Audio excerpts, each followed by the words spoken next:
Welcome to the Hawkeye Sidekick podcast. And you're very welcome back to the Hawkeye Sidekick Rugby Union podcast with your host Mark Kennedy, joined again this week by Liam O'Brien. Liam, how are things? Delighted, Mark, to be here in a cracking game to review the Ireland-South Africa one. Absolutely. No, it was a sensational fixture, a proper test match. We'll review that. I suppose this episode will really run the rule on the Autumn International Series, the second weekend, if you want to be technical about it.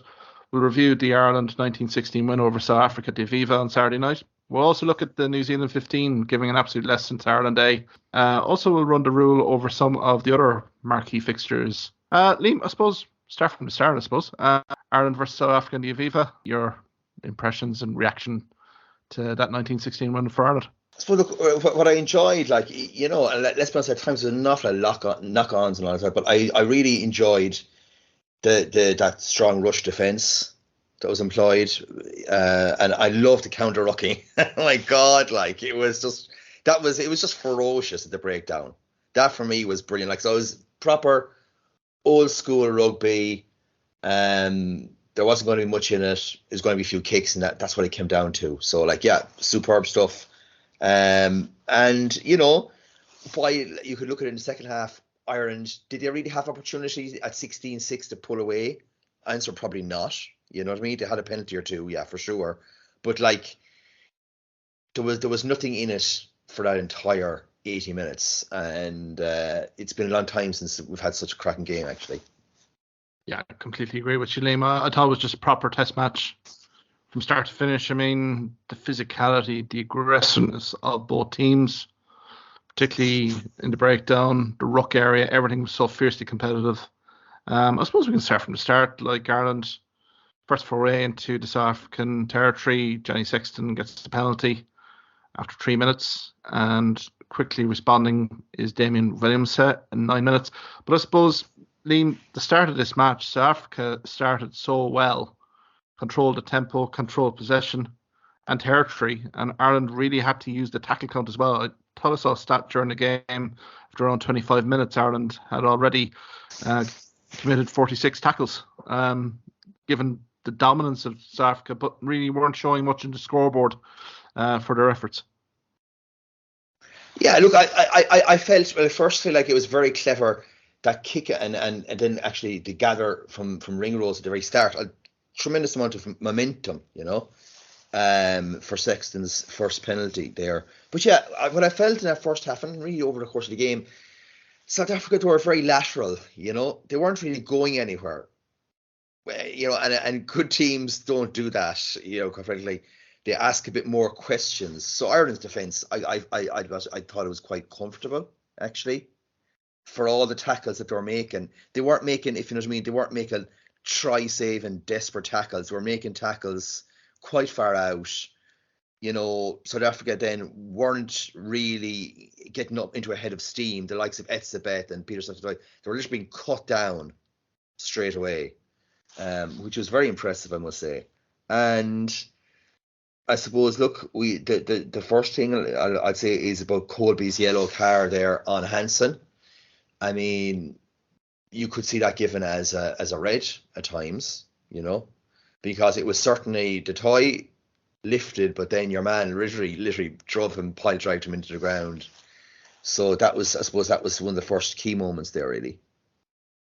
Yeah, it was an interesting decision. It was a big game for the Georgian referee, given that he had the likes of Renal as a touch judge alongside him, and I thought that was a very marquee call. Now, South Africa have been quite critical of officiating post-game. I think the side of Mac Hansen, I think with him in BP, I think, wasn't it? Literally had him in the air. There's been a few comparisons, but I think Colby, was pretty lucky.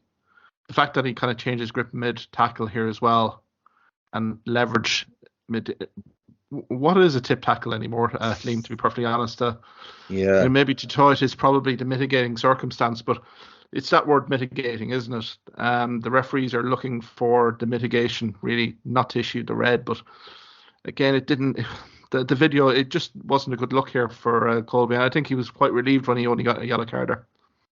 Yeah, certainly. I would say so too, And I suppose, look, after that, like we had a crazy opportunity. Well, you wouldn't see it normally, where Sexton's arm high on Dale Ende, and it actually resulted in a switch penalty.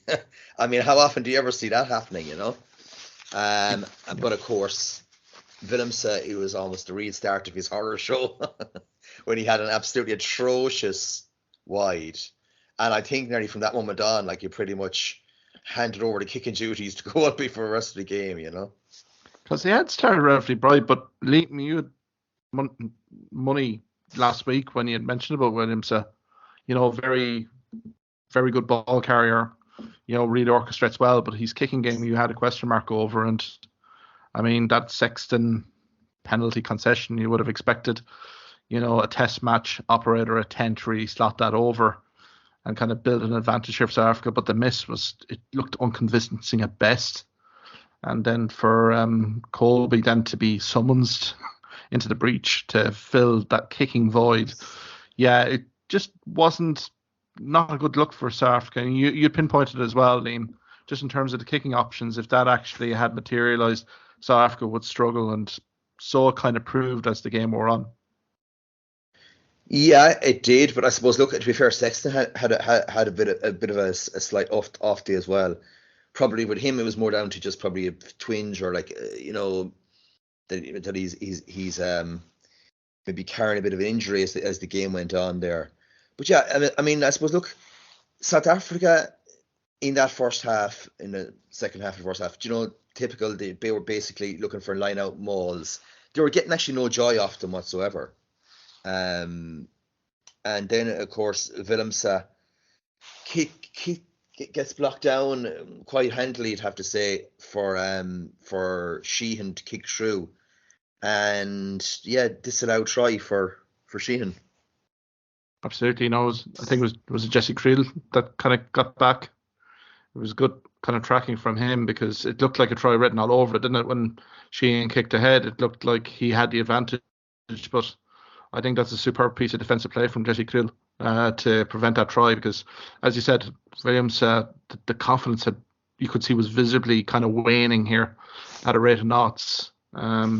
Even, from, let's say, Hendricks was literally taking an awful lot of ball as well, looking to kind of test the fringes here, maybe taking that pressure a little bit off Williams as well. But yeah, that was kind of, it looked like a marquee point here in the game, but in fairness to Ireland, like, they kind of stemmed the flow in terms of that South African pressure, particularly in the opening period, and Johnny Sexton slotting over that 36-minute penalty, making it 6-3. Again, everything being very fiercely competitive. But again, just before half-time, penalty given to South Africa, just in front of the post, and Chels and Colby equalising 6-all. So, I mean, nothing given, here too soft here from either side, 6-all at half-time. Yeah. Look, I mean, in terms of half time, you'd probably say, look, it was kind of like a very fair reflection on how the first half went. Both sides strong defensively, yet didn't really produce much in terms of real opportunities. You'd have to say, and penalties given away by each side. I suppose, look, Jameson Gibson Park came on there on the 34th or 35th minute for Murray. Poor Murray got a right bad twinge, or he was wincing anyway. But I thought, again, that changed the game. Particularly, I suppose, really, it was more after half time, literally from the 48th minute on. Massive up tempo. Absolutely, because that was the word for me was attritional. My post game report on Hawkeye Sidekick on Facebook was attritional. Murray had to go off with the groin, and I think it's confirmation that he's now ruled out for the rest of the Autumn International Series for Ireland, given that groin injury. I'm thinking of Stuart McCluskey as well here, Liam, as well. What a powerful 25 minutes he had on the pitch.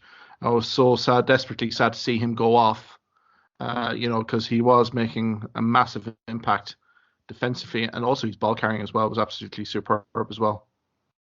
Yeah, it was. I mean, as I said, our potentially we'll keep beating on about our kind of potential Manu Nono like type, but we potentially in Jimmy O'Brien really have another jewel of a player.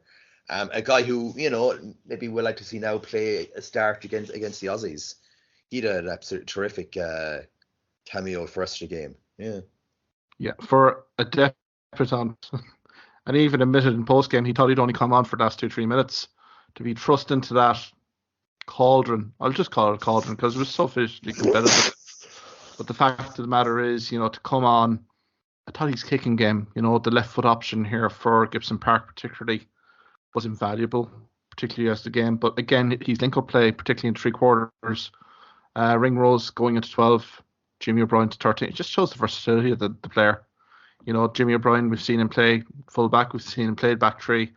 Now we've seen him in an international against the reigning world champions playing at 13. My God, Liam, in terms of depth chart wise, we've again another person here that we can probably rely upon going into a World Cup next year. Yeah, and again, I still think we're not going to have a huge amount of kind of leeway from now on. Once the autumn internationals are over, that's pretty much it. For me, that's the kind of 50 players locked on, and that's who's going to be selected from. But he's absolutely put his head up there. And yeah, I think when we look at what Aki is still there, he's still an option as well. So we have our 4 or 5 top centres there now to choose from. Absolutely. This is what we've been looking for, Liam, in our podcast. We've looked for depth chart again to be identified, and you see the likes of Jimmy O'Brien. But again, I'll go back to the prop situation here. Tadhg Furlong, you can recall maybe 2-3 years ago, Liam, if Tadhg Furlong had literally withdrawn after 40 minutes, we would have really felt things would be ominous for Ireland. But the fact that Finlay Bealham came in, did an absolutely superb job in the Ireland front row. Again, it's providing more and more evidence here from an Andy Farrell and maybe management perspective that we are shoring up the depth chart here, particularly in the prop situation. Yeah, I mean, yeah, it's kind of funny to say this, but like more so nearly feel him covering Furlong than someone covering Porter. That's still, to me, Loosehead is more of a problem position. Yeah. Right now. But yeah, and hooker, we're certainly very comfortable. Like if you have, say, Sheehan at the moment and Herring coming on. So yeah, there's certainly depth chart is absolutely tremendous at the moment. But like, yeah, I mean, look, Jimmy O'Brien had a great break there early in the second half, and of course then was just very prominent in the try for Hansen. But I mean, for me, the miracle try of that game. Yeah, while Hansen's were good, and probably Van der Fleer, like how he got the ball down there. It's like one of these new methods that teams are going to be able to use from now on. Like basically, to try now at Maul, just skew everything sideways and have one lad in the middle there that they can't figure out where he is. Like what I mean, to pop down. Interesting. Massive ingenuity, I thought, from Van der Fleer. I assume that is being executed in the training ground, particularly around Carton House. But I mean, I think the bravery first to hit the line, first off from the penalty, it would have been very easy just to take you 3 points and consolidate. But the fact that Sexton went for the juggler, and again, line out was sometimes a little bit iffy, in terms of the set piece. But at this time, it was absolutely executed par excellence. And in fairness to the pack, it's not every day you see a South African pack really go backwards at a rate of knots. And in fairness to Van der Fleer, it was just ingenious, really, in terms of how he got the ball down, given the massive pressure that was being exerted by South Africa as well. Massive score, really, in the context of the game. Yeah, well, it was. I mean, like, you felt certainly a converted try, or a try, I suppose, of some sort, at that stage would be key to kind of closing out the remainder of the game. And yeah, it was good Ireland got it, and then even better when we got a second try. Yeah. What was your viewpoint of now South African fans pinged me on Twitter, but that pass between Porter and Bealham, did you feel that was borderline, or in terms of the pass? Yeah, look, yeah. If we be honest about it, yes, it certainly was. But I mean, like, borderline is borderline, isn't it? Like, you know what I mean? Yeah. And where do you call back a try? I still think it's an incredible try. I just have we scored a better one really in many years, and Anyway, you can't call it back. I think you only can call back two or three phases before before the score or anyway. So we won't go into that. Yeah, no, we'll move swiftly on. But I mean, Gibson Park has to take a huge amount of credit here as well, just in terms of his gameplay awareness, just to spot that gap, use his pace to full effect, and really kind of stretch that South African team to breaking point, essentially. Yeah, But yeah. It was just it was an unbelievable break, really. And there aren't many scrum halves who can break like that. And that's what once that break was gone, like it was all over. South Africa were not going to scramble good enough anymore, and Hansen had a good finish. Yeah, so I mean, like, and he's actually got himself a good try scoring record actually with Ireland now at the moment as well. absolutely, because it was superb quick hands from Keenan. Also, Jimmy O'Brien as well to lead up to that try as well, committing players to the tackle for Hansen to get in. Unfortunately, I suppose the conversion, it was challenging conditions. Now, we've talked about Williams being off target a little bit. Sexton as well was off target on these two conversions here. Yeah, But and again, they were both exactly the same position, pretty much, to convert from. And to be honest, there was nothing in it. They weren't, like, to me, they weren't bad misses as compared to the South African ones. They were just like, just slightly out, slightly exactly. left the post. Yeah, I thought. Yeah. Oh yeah, I thought there were absolutely great efforts from Sexton to get them to go over. But I mean, kind of going back to Murray as well, Centurion, I think the foundations here was really built from Ireland on that first 30, 35 minutes when South Africa had their probably dominance in terms of their territory and kind of deep in the Ireland half. I mean, Murray, I thought, played things very well. Really was a defensive niche around the fringes. And again, his kicking game I thought was pretty decent as well. So I mean, I think he did set up Gibson Park, I think, magnificently well to come in. I know the fringe, run off a ruck there with Murray's departure, but I think he did set up the game fairly well for Gibson Park to come in and make that impact. Just given Murray's impact here, I think the opening exchange was so ferocious that maybe the Murray selection actually was probably well warranted. Yeah. With him coming on then on the 35-minute mark, indeed. To be honest, I thought that Murray certainly he outplayed his opposite number in Hendrikse, who was far more ponderous and whose kicking was quite poor. So I would agree that Murray certainly kind of I suppose he broke them down. Yeah, initially. In his 34 minutes on the pitch, that's for sure. Yeah, because I think Ireland to a man like literally performed exceedingly well. I know we'd asked for James Ryan to really turn up and deliver, and I thought he did that. With 14 tackles, his work rate was immense throughout. Ty Byrne as well before being withdrawn. Again, workmanlike, was a massive threat around ruck time. The fact that Marks, you had pinpointed Marks as maybe a key guy for South Africa, really wasn't too prominent in terms of the breakdown. And I think a huge credit must go to the Ireland pack, and particularly that back row, for really keeping Marks quiet throughout.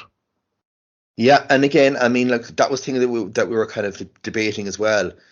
Do you know what I mean? Like, I know we have so many choices, but we were debating whether, like, O'Mahony, Van der Flee, or Doris. I suppose we were saying was Van der Flee at 7 was the only nailed on guy. Then you have about a dozen potential combinations after that. Like, but again, look, at this stage, that O'Mahony, Van der Flee, or Doris has seen off South Africa, and it's seen off a 3 game series, against New Zealand. So there's absolutely no arguments there whatsoever.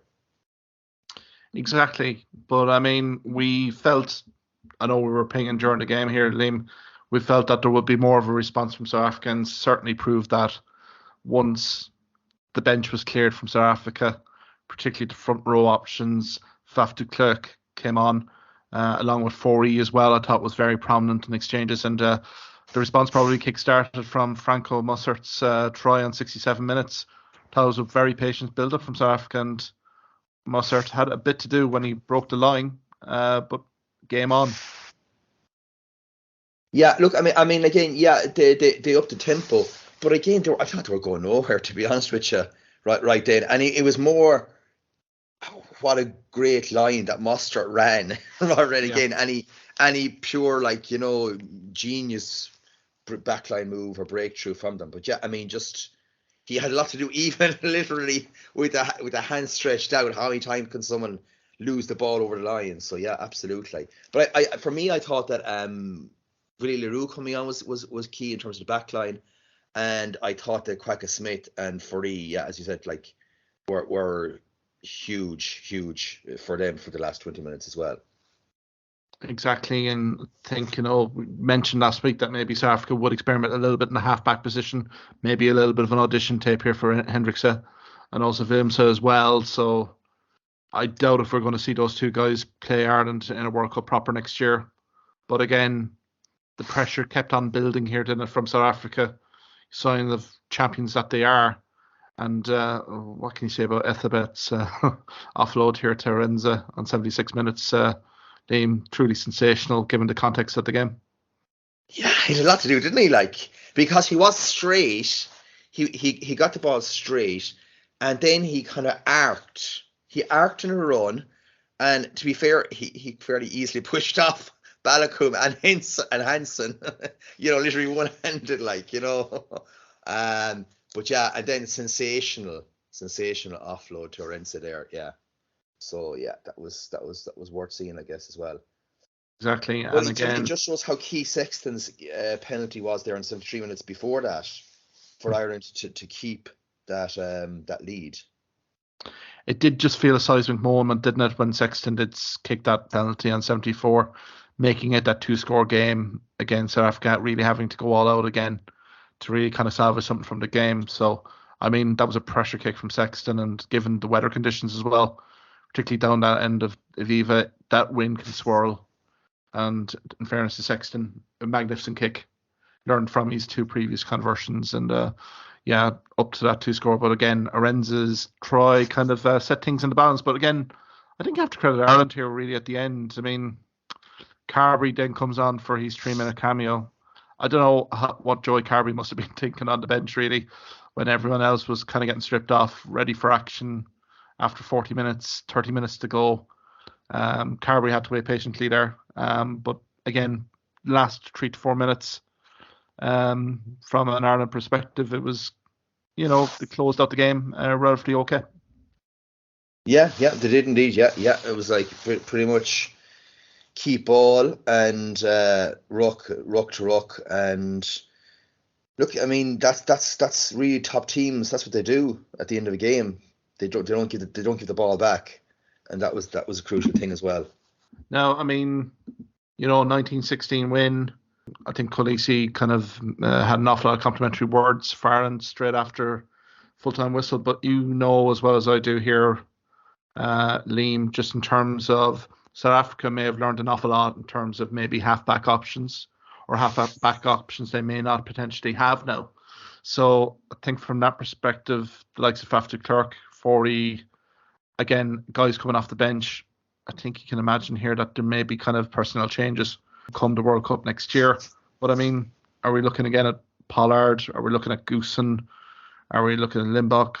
Again, I think from a South African perspective, that 10 jersey, particularly, and maybe 9, is maybe troublesome here in terms of their attacking cohesion, because we really didn't see Jesse Krill much in the game, ball in hand, and Delende, even though he had 11 carries for 35 metres, really didn't provide much in terms of significant moments in the game from South Africa from attacking sense. Yeah, but I mean, look, I don't, as I said to you before during the game, I kind of said that we basically schooled them quite well. We let them run where we wanted them to run into our strongest defence, and I don't think that they're going to really be any way somehow better or more inventive next year. Pollard back would just ensure they are probably better at kicking penalties, but it sets it up well for us that we have this over them now again, I think. Yeah, I think it's a nice little psychological boost going into the World Cup. Maybe you see it out from South Africa in terms of the manner of the loss. They really tried to use their physicality. They saw the game tape in terms of La Rochelle, particularly the Bulls against Leinster tried to really kind of bludgeon Ireland. But in fairness to Ireland, they really stood up massively in terms of the defensive kind of workload, but also Ireland's attacking play once they got any semblance of line breaks. They were very clinical. So I think all in all here, Liam, it's a great result. But I suppose Andy Farrell and the team will be first to admit that, from a possession and maybe territory perspective, if we repeat those numbers a little bit in France next year, we may be struggling for a result here. So I think the performance probably will get elevated a little bit more, just in terms of maybe Ireland's attacking play and maybe a little bit more cohesion. That's probably harsh coming into the first game of the Autumn International Series from Ireland. But again, you can see kind of scope for improvement here for Ireland, which is pretty pleasing. Yeah, of course. And I suppose, look, at the end of the day, there we were, 4 or 5 minutes to go, there was a kick in it. There was a penalty in it, But it was one of those games where, I suppose, while Ireland deserved the victory, yeah, there was an awful lot of room for improvement there. But, in the second half, what pleased me, we got 2 scrum penalties. That hugely pleased me. And when Bongi came on, usually that even strengthens up their line-out maul, and that did nothing in the game. So we basically, all their strengths, we dealt with very, very quickly and very easily. So that pleased me as well. Ireland just had this kind of rugby smarts, which you sometimes need to win things, rugby smarts. And Ireland, of all the teams now, up there with France, have that. I think that's a massively good point for me, Liam. That rugby smarts, particularly in the last kind of 5-10 minutes, to really kind of secure the game. We made the right calls at the right time, even thinking to that first try, going for the juggler at that particular time. So the game management was really on point here, and hopefully it bodes well, Liam, going into the rest of the Autumn International Series. And from a South African perspective, 40% kick success rate, it's just not good enough in terms of Test match rugby. They'll review and they'll probably evaluate. It'll be interesting though, Liam, I suppose, if we get on to Thursday night, still with South Africa, their select 15 against Munster in sold-out Park of Kiev. The team has been announced from South Africa, and quite a few notable inclusions here. 14 capped Springbok players in the squad faces Munster. I suppose, what's your initial impressions of that squad, Liam? And anyone that you kind of think from that South African 15 that may be elevated to the senior squad before the end of this Autumn International Series is out? Yeah, you certainly would have to look in the back line there. They've got the likes of Fassi, Lionel Zass, who was the top try scorer in the URC last season, some serious players there. Actually, to be fair, if Cornel Hendricks, who must have been given the all clear recently, the only reason he wasn't playing for South Africa was because he wasn't being signed off medically to play international rugby. He's playing South Africa A, and with De Allende there, himself and De Allende could be a promising partnership as well. And then, of course, they have a lot of really top props as well, like Dutoy, and they have Mchunu. And this Ruan Yorkie there at lock is quite an interesting option as well. So I think those are probably guys who, for them, are looking for big greater recognition. I guess the thing for Munster is it's tremendous in the break to test ourselves against such quality. And the thing is, will we see the likes of facing up against them, the likes of a Dogbo? Will we see Owen O'Connor? Will we see all Alex Kendall and all those good players? Exactly. It's going to be a magnificent occasion down in Cork on Thursday night. Hopefully the weather kind of plays its part, because I think really the surface down in Park of Kiev, it should be set up for a magnificent game. I suppose going back to South Africa 15 here, I suppose from a Munster perspective, nothing soft here, because you look at that 23-man squad that they have, each guy here from South Africa will be harbouring ambitions to get to that World Cup in France. And no better audition tape than providing a big, big performance here in Park of Kiev against Munster to really kind of show Rassie Erasmus and the rest of the management that they should be getting elevated in that senior squad come the Autumn International Series for the next few games. I'm looking particularly here at the likes of Jason Jenkins, a quick return back to Munster for Jason Jenkins here, and would ruin Norte as well. I think it's a phenomenally talented, abrasive, physical second row partnership here. So I think quite a few guys here in that South African 15 are really looking to really lay down the marker here, given the performance of maybe one or two players for South Africa's test match team over the weekend. Yeah, certainly. They certainly are. I mean, like as I said, you're probably looking at full back, lock. Yeah, and again, it's a good point. Jenkins, as much as Norky, have great chances now getting into the World Cup squad. They really do, I suppose look at in the continued absence at this stage of Sneeman. I mean, the fourth locking option is arguably between those two guys. Yeah. Also, I suppose we'll have to mention 10 in light of what's happened in the Aviva as well with Johan Gussen has to be looked at as well. So yeah, they have something to play for. But so do Munster, and this is Munster touring side, and Munster are going to be ferocious. That's what I would be predicting in it as well. Exactly, because the news about RG Snyman as well, it's not very promising at the moment. Press release from Munster stating that the player will not be unavailable for selection until probably start next year, which is unfortunate. So, as you say, opportunity knocks for those African squad members, particularly in that second row lock perspective. Might be interesting to see Kieran MacDonald-Serran maybe making an appearance here for Munster Rugby as well. I know he's joined in the last week and a half, but it'd be great to see him, maybe Ollie Morris, getting some game minutes here. I don't know what the situation with Anton Frisch is here as well, but it would be interesting to see if we get some bodies back here and maybe the newcomers to really get themselves acclimatised to Munster Rugby. I don't think Munster Rugby players will be found wanting in terms of motivation and work rate here. I think it's a good test for Roundtree, Leamy and Prendergast particularly, with such a talented team coming to Park O'Keefe. So I think it's all really set for a fascinating game on Thursday night. Liam, before we switch to more international games, maybe get your thoughts in terms of Friday night in the RDS, with New Zealand 15 giving a bit of a lesson to Ireland A. What are your overall feelings here, and maybe who from the New Zealand side should be maybe getting a call up from Ian Foster into that senior setup, because there was quite a few stand-up performances on the night. Yeah, I suppose, look, didn't we think that the gap had closed between ourselves and New Zealand in terms of overall depth chart before this, because with the way I suppose that we came back against the Maori in the summer, I suppose the thing is Sean Stevenson, continues to impress as probably the most rounded winger that New Zealand have. I actually don't think the guy has actually ever played for the All Blacks yet, which is incredibly surprising. And then of course there's the golden wonder himself, Damien McKenzie, who is just an electric talent. Those are two most obvious guys for New Zealand to come into the reckoning. Probably bench options anyway initially. And also I think the key thing is that New Zealand they never give Ireland a platform. Ireland had no forward platform for the game.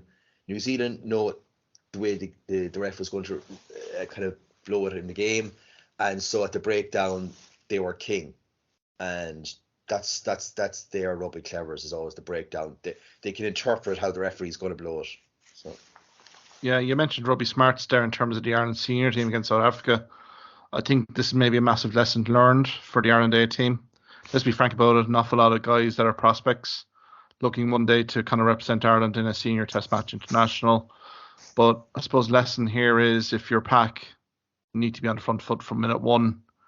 And it certainly didn't happen here, Liam. I think the pack probably would be very disappointed in video analysis from an Ireland A perspective, just given how things went.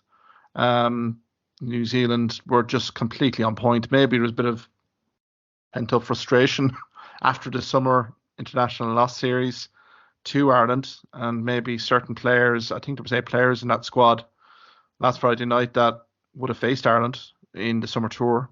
So maybe they were laying down a bit of a marker there in terms of maybe a little bit of revenge. But again, I thought it was a very impressive performance of New Zealand, that 15. I mean, we talked about Damien McKenzie. He had a smile on his face all the way through. And I think for any opposition, that's bad news. Because when Damien McKenzie is just literally positive in terms of his mindset, he's capable of doing anything. That third try particularly, Liam, was just absolutely sensational. Brought me back to when seeing Damien McKenzie, particularly in high school in New Zealand, really controlling games from deep. And I mean, the line break leading up to that third try for New Zealand was just absolutely outstanding. And as you say, Sean Stevenson as well, he wreaked havoc for Ireland in that summer tour. I just can't see why Sean Stevenson can't get into that New Zealand senior squad come the end of this autumn international series, because the guy is absolutely stacked, as you say. Yeah, and it's not as if they have an amazing array of talent there at the moment, too. Probably Caleb Clark is probably nailed on one wing, and yeah, he could be there on the other wing. But I mean, I suppose, look, we have to give kudos to Kieran Frawley. He did actually score and convert a try after some nice offloading from the forwards there. So that was something good to see anyway. And I thought, look, Jack Crowley came on, and again, you're talking about he's already probably in the top 4 out halves for Ireland now, and he had a very, very strong cameo as well. In fairness to Ireland, I think they can pick a few positives from that performance in RDS. I mean, James Hume took untold punishment at 3/4, just some particular tackles there going in left, right, and centre. But Hume finished off with 12 carries, most from an Ireland Day perspective.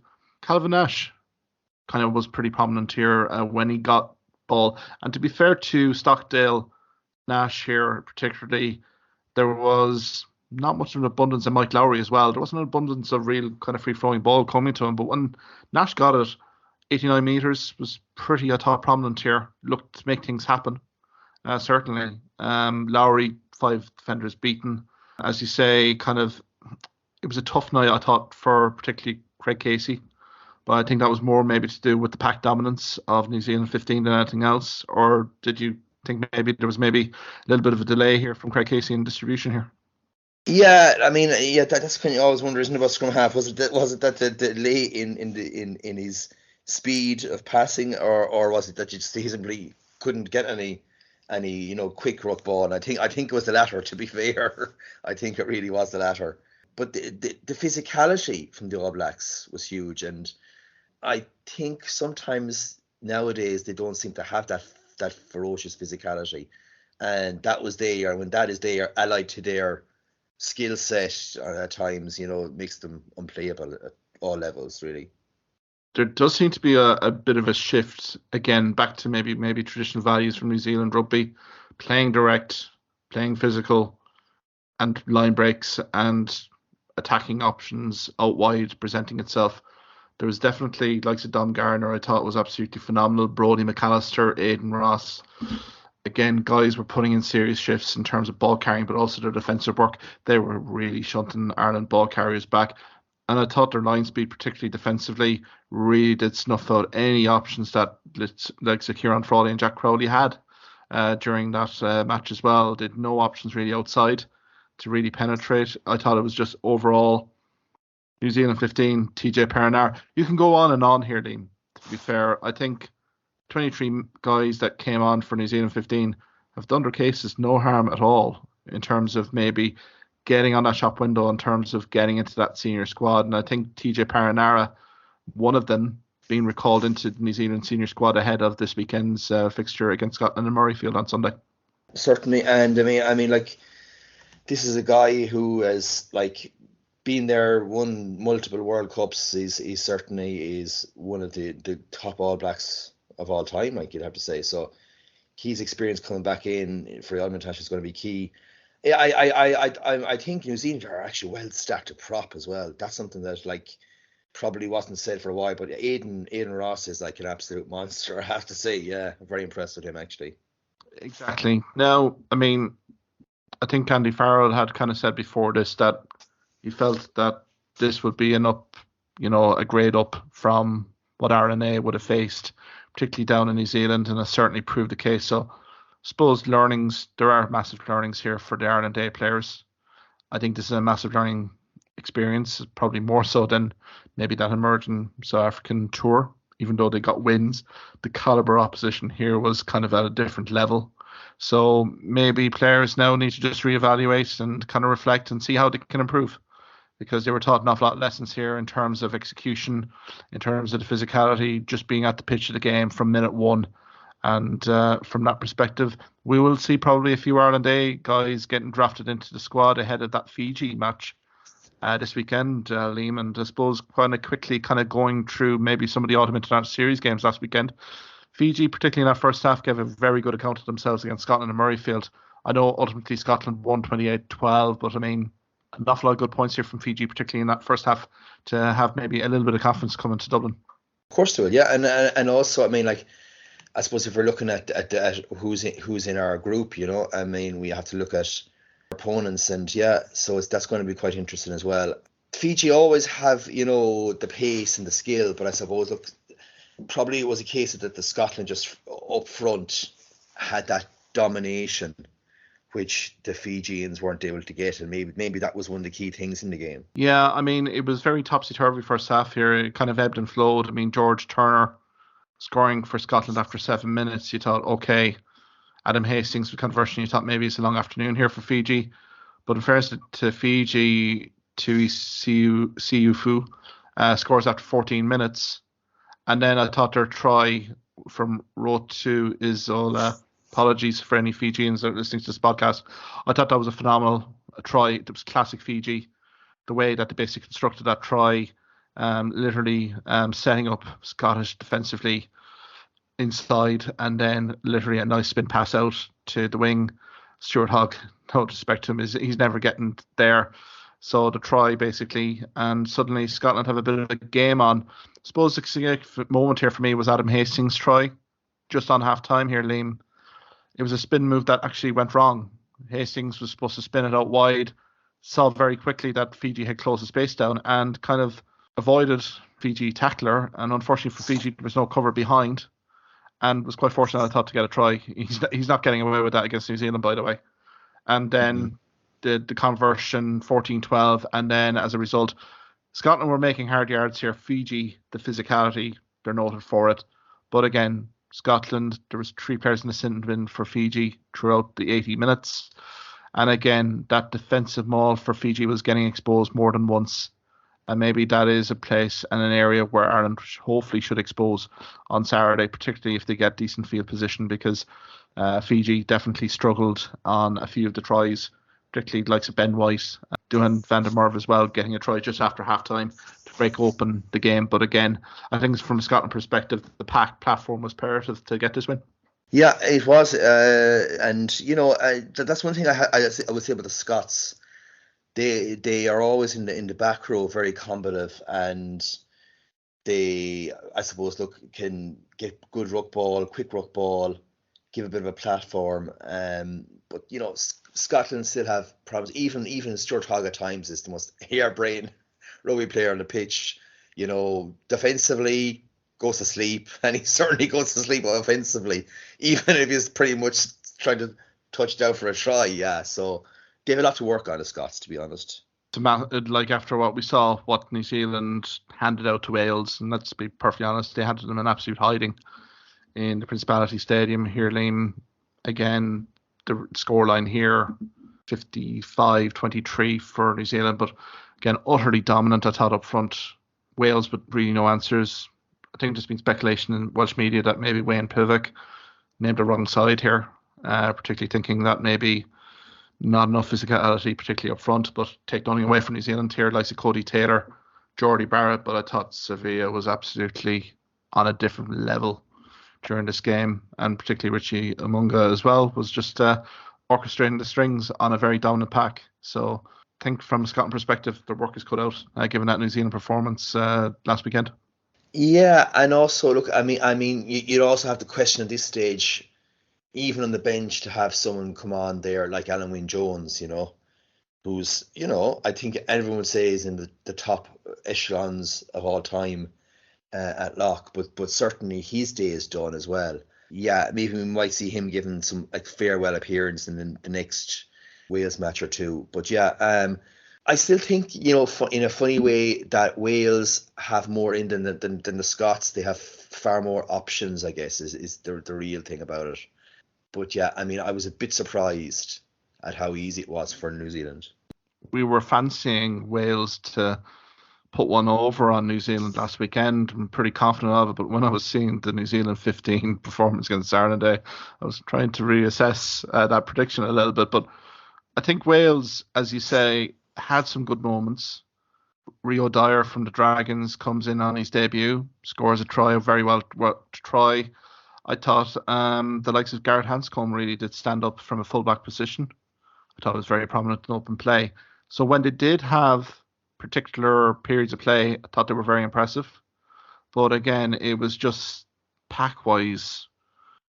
Again, on the key moments, New Zealand were able to assert pressure here, and Ardi Sevilla, really, Scott Barrett, Cody Taylor, it was just literally at times Shannon Frizzell really to dominate the ruck area. And again, if you have the quality of 9, 10, and particularly the backline that New Zealand do have, they're going to punish you. And, there was various penalties conceded by Wales during that 80 minutes. And, there's, 55 points probably is a fair reflection in terms of the dominance that New Zealand probably had on the game.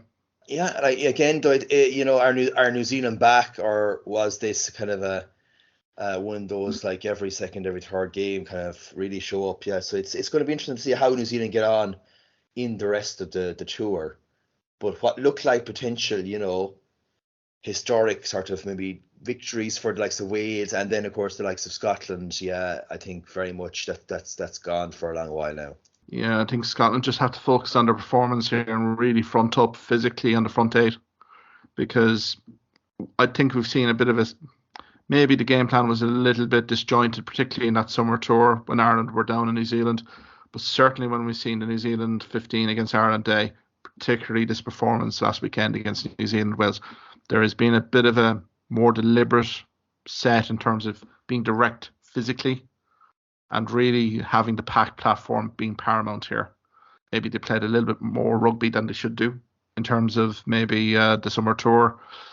They've adjusted, new coaching setup alongside Ian Foster, and maybe it's paying dividends here. There's a tour here where they've had weeks now to prepare, but they look to be hitting the ground running here, Liam, and particularly that game against Japan.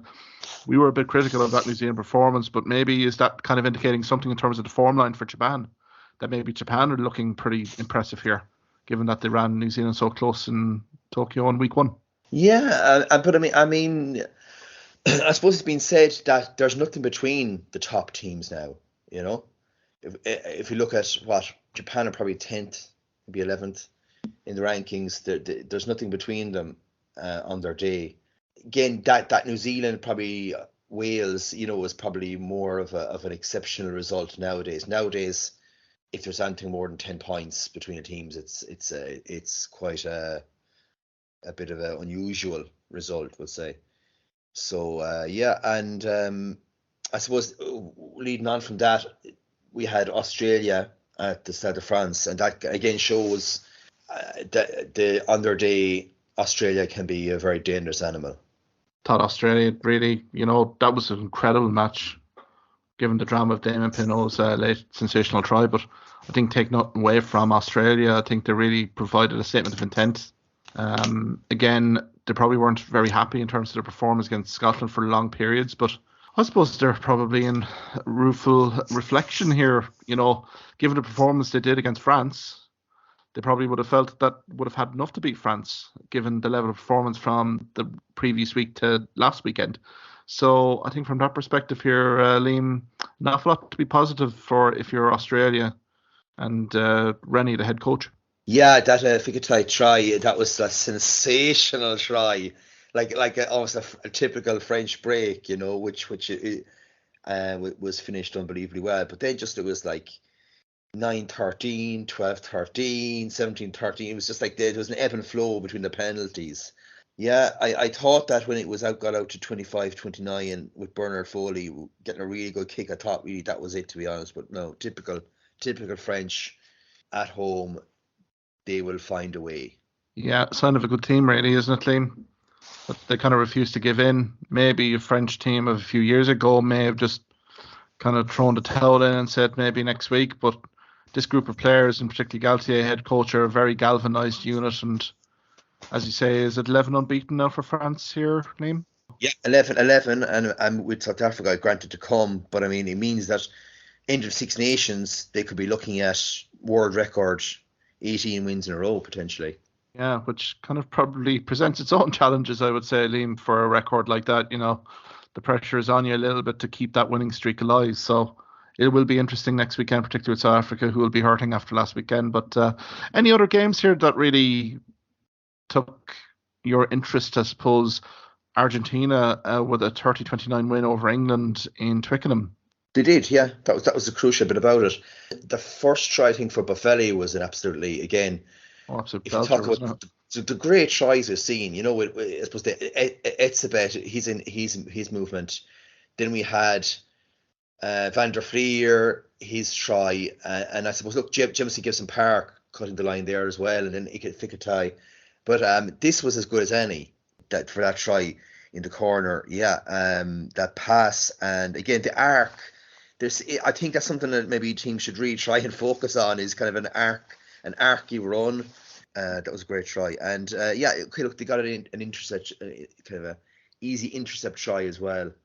But England, from the highlights anyway, certainly seemed to have most of the ball, most of the possession, but weren't able to influence those sort of key moments. Video analysis from an England perspective is going to be a bit of a head scratcher given the territory that they had here, Liam.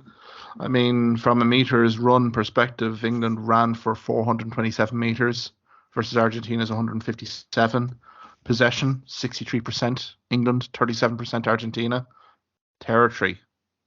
And I think this is where Martin Gleeson and the back line coaching staff are going to be put under a little bit of pressure this week, particularly against Japan. 73% territory against Argentina's 27%. To tailor the tape here, there was an awful lot of good work happening in midfield, but once they got into that 22 of Argentina, the ideas, the creativity, particularly backline cohesion, just didn't seem to be there. Kokazinga and also Tuilangi may be prominent in terms of their carrying, but nothing very cohesive. And Owen Farrell even admitted post-game that an awful lot of work is to be done here in England to get them into a bit of a cohesive world-class unit.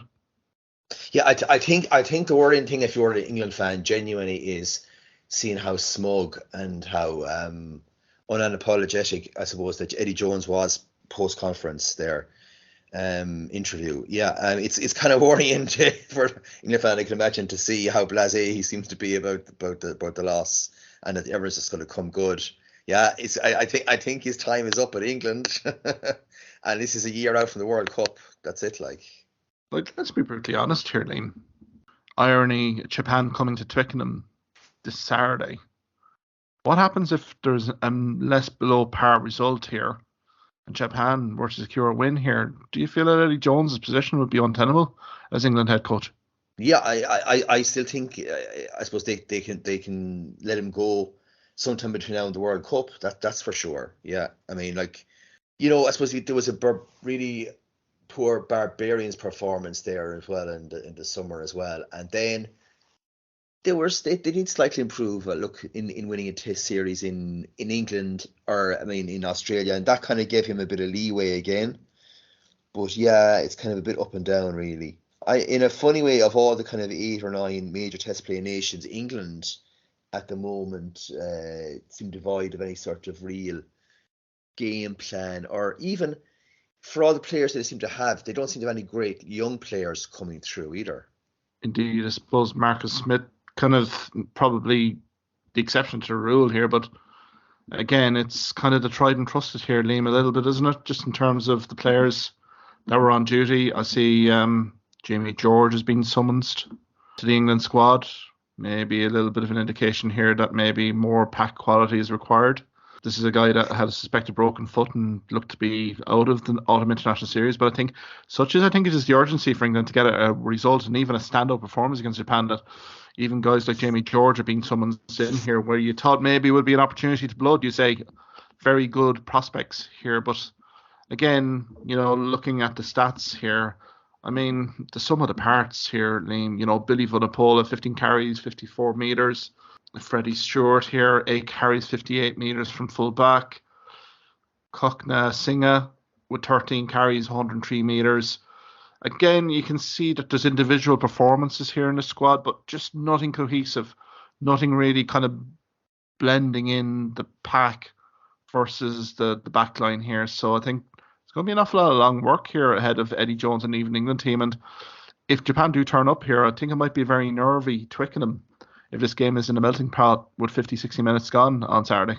Yeah, and the fun thing is, if you actually recollect it, England always in the autumn series, it's kind of very funny. They might come out and produce really well against the likes of the South Africans and the Aussies, but they all struggle against the likes of a Samoa and barely like get over the line. You know what I mean? A 6 or 7 point victory, and this game in particular could be one of those like kind of edge of your seat victories. You know what I mean?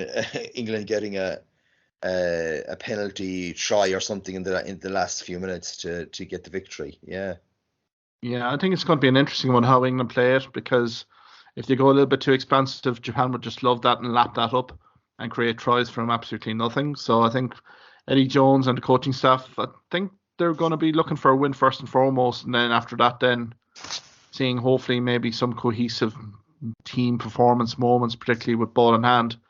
But yeah, it's going to be an interesting watch in Twickenham. I suppose, Liam, before we conclude here, maybe get a few predictions. I suppose before we do that, maybe week 3, Ireland, Fiji, verdict there, Liam. Oh yeah, well I presume an Irish victory, but it's more a case of what the Irish lineup is going to be.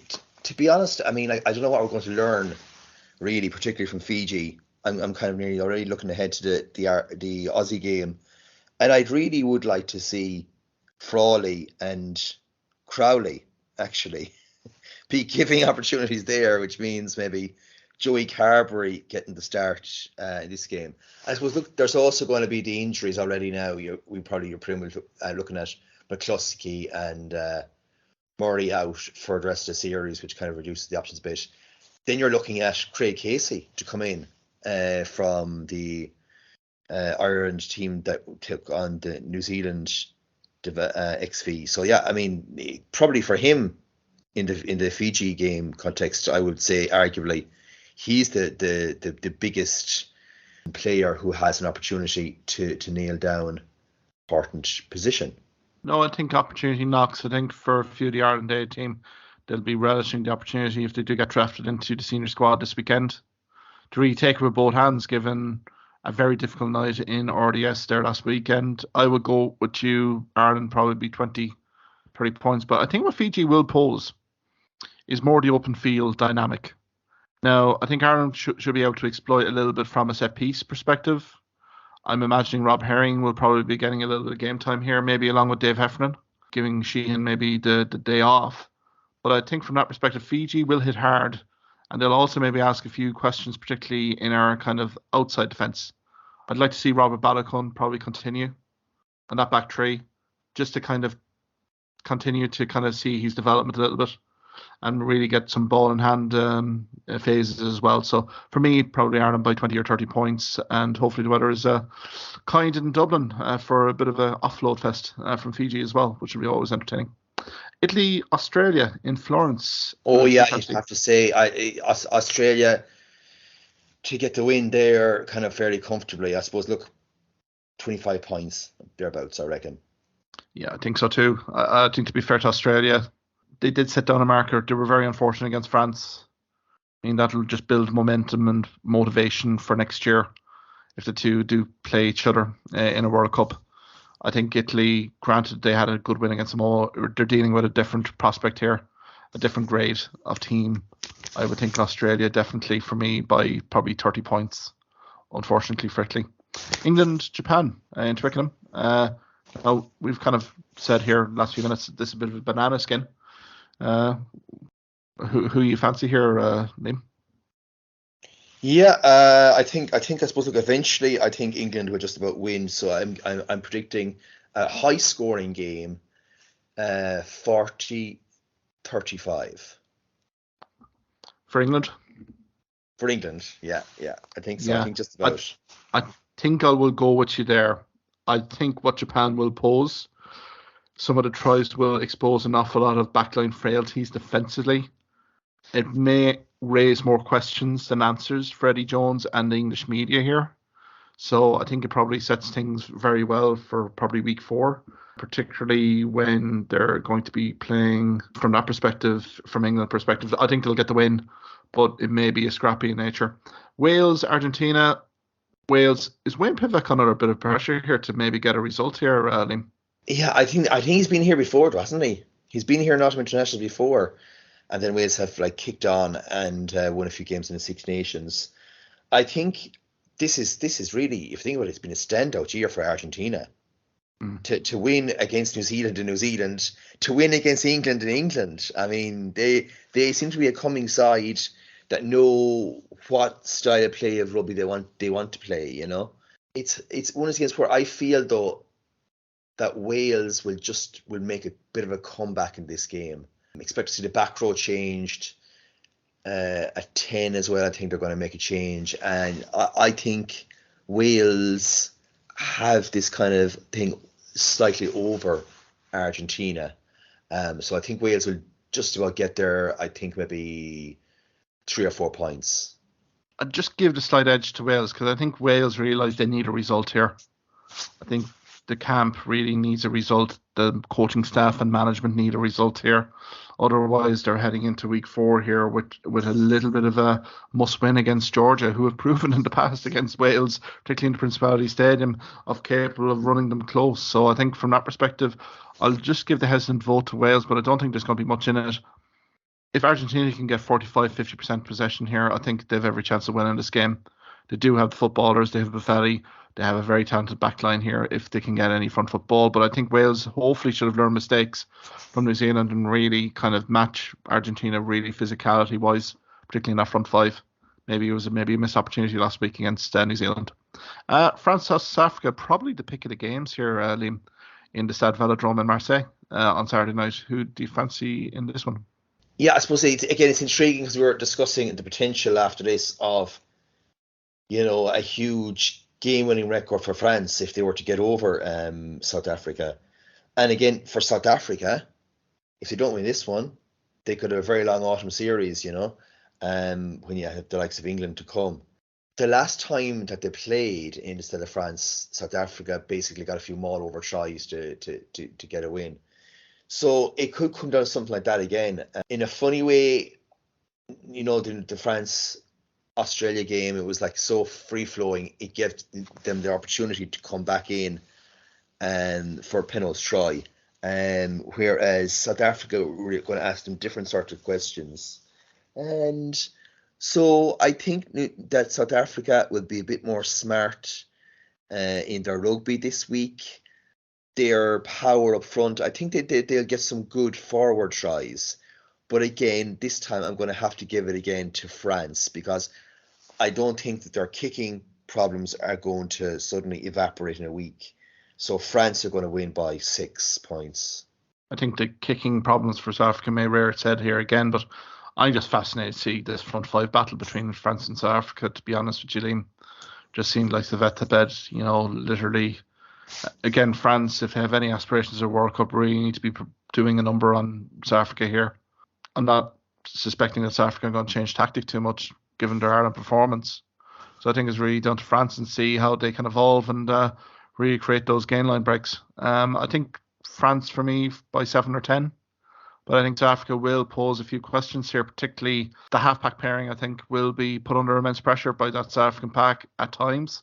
So I think it'll be a fascinating watch, that one.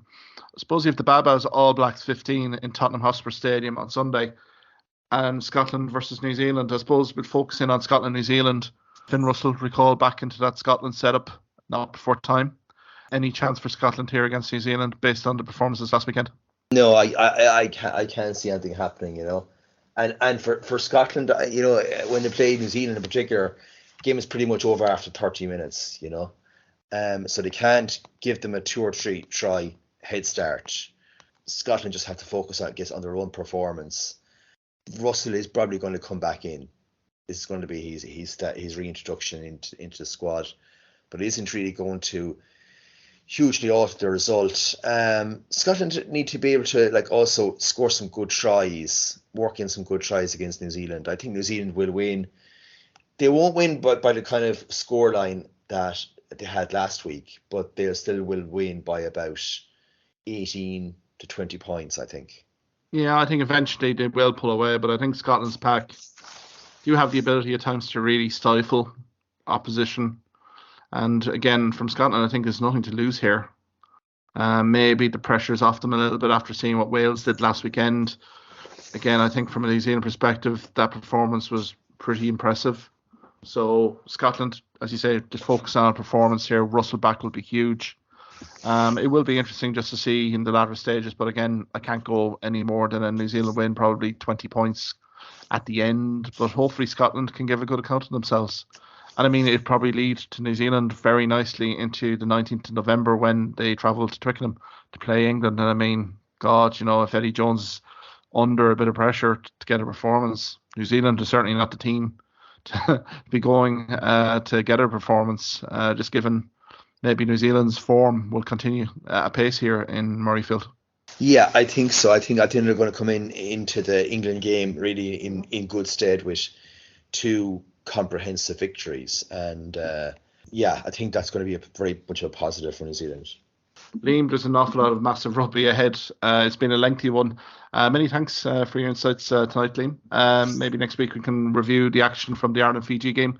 Look ahead to the Australia Test match next weekend, and also run the rule over probably England's performances against Japan. Liam, many thanks. Enjoy the weekend.